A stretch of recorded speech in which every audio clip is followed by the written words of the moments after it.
Ce matin, j'étais choquée de voir qu'il y a un pasteur au Nigeria qui a été empoisonné par un fidèle de l'église. Où allons-nous, chers chrétiens? Où allons-nous? Vous pensez que des haines, on est en train d'entendre les empoisonnements de gauche à droite.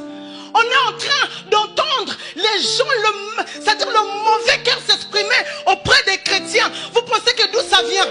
Les gens qui disent Jésus, Jésus, empoisonner les autres. Les gens qui disent Jésus, Jésus, haïr les autres. Vous pensez que c'est le problème de quoi? Vous pensez que Dieu n'a pas fait son travail? C'est le problème du sang, dis donc. C'est pourquoi il y a des haines au milieu de nous. Parce que le problème du sang n'a pas été traité. Le sang parle. Le sang est en train de parler fort. Et le sang est en train de dominer la voix de l'esprit. Et on est là. Le mauvais cœur, gratuitement. Les messes basses, gratuitement. On relaie les informations. Parfois. En fait, je me suis donné à moi-même, c'est-à-dire que une conduite. Vous voyez les messages de WhatsApp où parfois on relaie les informations. Je ne fais pas ça. Genre, on voit un tel, le message. Vous voyez, par exemple, quand on parle mal d'une personne et qu'il y a des vidéos qui circulent, des choses comme ça, je n'envoie pas ces choses-là. Parce que je vais traiter durement mon corps pour ne pas permettre à mon sang. Déjà, j'ai un sang compliqué à la base. Si je le nourris encore avec toutes les voies, c'est pourquoi la place de la conversion a diminué dans nos églises, parce que le problème du sang persiste jusqu'à aujourd'hui. Regarde, le sang ne parle pas qu'à Dieu. Donc vous voyez, le sang d'Aman disait tue Mardoché. Le sang de Mardoché disait tuez Aman. Alléluia. Et l'ordre de Dieu disait il y aura entre vos deux sangs une guerre continue. Alors, bien-aimé dans le Seigneur, tel que tu es là, de tout ce que tu as hérité de tes pères, tu dois savoir, première chose, que ton sang a un genre, une espèce. Et l'espèce de ton sang combat des espèces des autres sangs. Donc, dans ton sang, même, c'est-à-dire le fait que tu es là, dans le Seigneur, si tu ne travailles pas le problème du sang, tu vas commencer à haïr les gens. Il y a des gens qui vont s'opposer à toi naturellement. Et je vais dire quelque chose encore de plus grave. On est en train de dire que le sang parle. Beaucoup de révélations que les gens ont, ce sont les révélations liées à leur sang.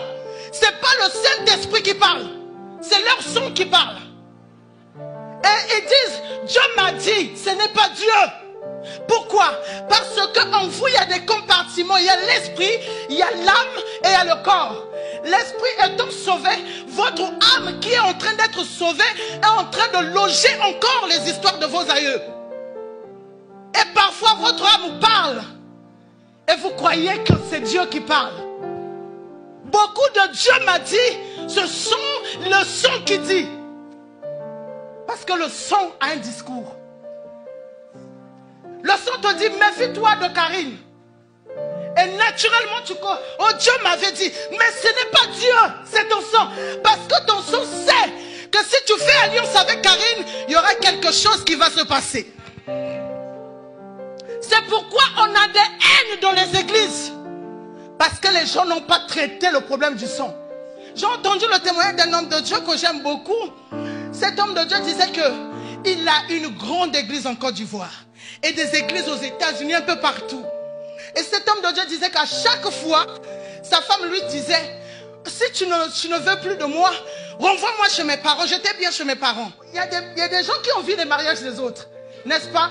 Mais elle-même qui est dans le mariage dit, non, rends-moi chez mes parents.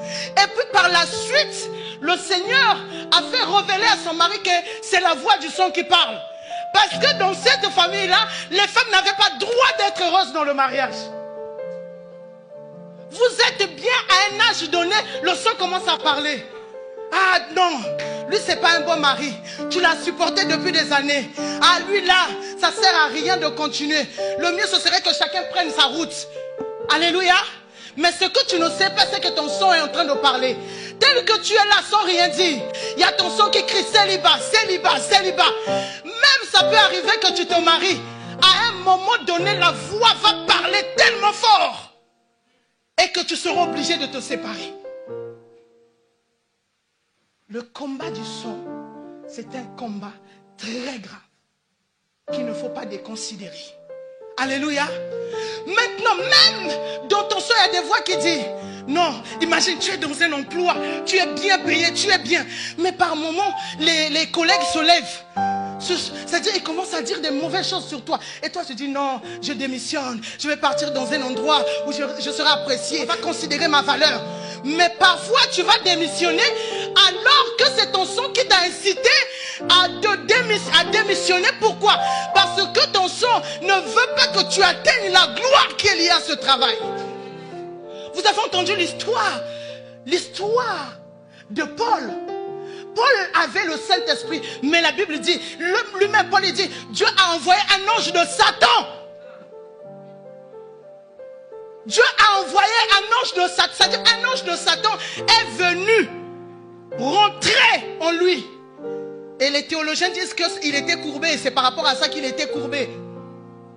Et l'ange de Satan fait quoi dans la vie d'une personne qui monte au ciel? L'ange de Satan est venu habiter là où le Saint-Esprit habite. C'est pourquoi je dis qu'il y a un mystère dans le corps humain qu'il faut faire très attention. Alléluia. Paul, parfois on n'a même pas la dimension de Paul, dis donc. C'est-à-dire que, mais l'ange de Satan, et Dieu le permet, et Dieu lui dit, réponds quoi? Ma grâce. Donc c'est genre quoi? Reste avec. Reste avec. Et c'est là où beaucoup de gens disent, non, si une personne en Christ est une nouvelle créature, les choses anciennes. On parle de l'esprit. On parle de la dimension de l'esprit de Corinthiens 5, 17. On ne nous dit pas que, au fait, quand tu as reçu le Seigneur, le problème du son a été traité. Non, c'est un travail avec ta coopération. C'est un travail. C'est-à-dire que Dieu n'est pas incapable de te délivrer. Mais Dieu veut le faire avec ta conscience. Alléluia. Mais si tu ne prends pas conscience, qu'est-ce qui se passe? Il n'y a rien qui se passe. C'est pourquoi quand on dit que le mois de sacrifice, c'est un mois de sacrifice. Ce n'est pas un mois de jeu. Parce que le diable, on ne joue pas avec. Quand il faut chasser le diable, il n'y a pas de négociation qui tienne. Alléluia. Et donc, il y avait un langage. Et en nous, il y a des langages qui parlent. Il y a des langages qui parlent comme ça. Ton son est en train de dire, non, tu n'auras pas ça. Toi, tu ne peux pas avoir les enfants. Parce qu'en toi, c'est-à-dire que même quand tu es féconde là, le diable va trouver des voies et moyens pour détruire, pour t'empêcher d'accéder. C'est pourquoi, au fait, j'aime ce que l'homme de Dieu me disait ce matin. Il me disait que c'est pourquoi celui qui te dévierge, femme, a un lien de sang avec toi. C'est pourquoi on interdit les rapports sexuels avant le mariage. Parce qu'il y a un lien de sang avant. Parce que le mariage protège les parties. C'est une alliance, le mariage. C'est pas parce que les gens... Qu'est-ce qu'on s'en fout un peu de ton plaisir? C'est ton corps. Quand on te dit ne couche pas, c'est pour ton bien. Et tout interdit que Dieu nous demande, c'est pour nous. Ça n'a jamais été au profit de Dieu. Alléluia. Ça n'a jamais été au profit de Dieu, c'est pas pour rien. Quel plaisir a Dieu dans tes rapports sexuels? Quel plaisir il a-t-il? Hein? Il a des plaisirs beaucoup plus que ça. Toi, je dis, on est contre moi. Dans cette église-là, on condamne trop les gens. On condamne. Non, ma soeur, si tu veux être à la merci du diable, tant mieux pour toi. Désolé de le dire comme ça. Le sang parle. Et le problème, c'est quoi? C'est que la paresse des chrétiens, même quand ils sont face aux vérités, ils ne travaillent pas. Ah, on nous a dit la voix du son, le son parle. Et c'est tout. Et c'est tout. Et c'est tout. Tu ne fais pas un travail. Tu ne veux pas changer un peu ton histoire. Regardez. Agag. On est en train de dire, Et la Bible est grave, la Bible précise. Aman la Gagite. Aman la Gagite pour dire que Aman a un lien avec Agag que le prophète Samuel avait tué. Et donc du coup, il y a un combat, on ne peut pas s'entendre. Et la finalité était quoi? Mardochée était obligé de tuer Aman parce que c'était ça l'histoire de leur sang. Alléluia. Quand tu veux te mettre en fiançailles avec quelqu'un, étudie son sang. Parce que tu hérites aussi de ces combats. Alléluia. Et quand vous vous mariez, les combats de l'un. Et ça, on n'aime pas entendre ça. On n'aime pas, on est contre les mariages. Même la science. Quand il y a le mariage, la science vous demande de faire, c'est-à-dire un bilan. Le bilan un bilan sanguin. Pourquoi? Pour voir si vous êtes compatibles.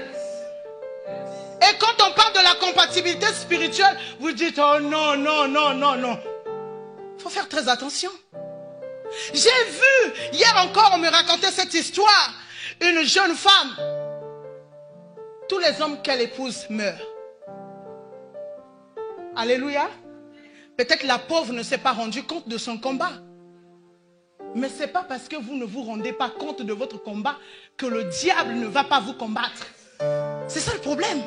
Vous devez savoir que les actes que vous commettez ont une influence dans votre sang.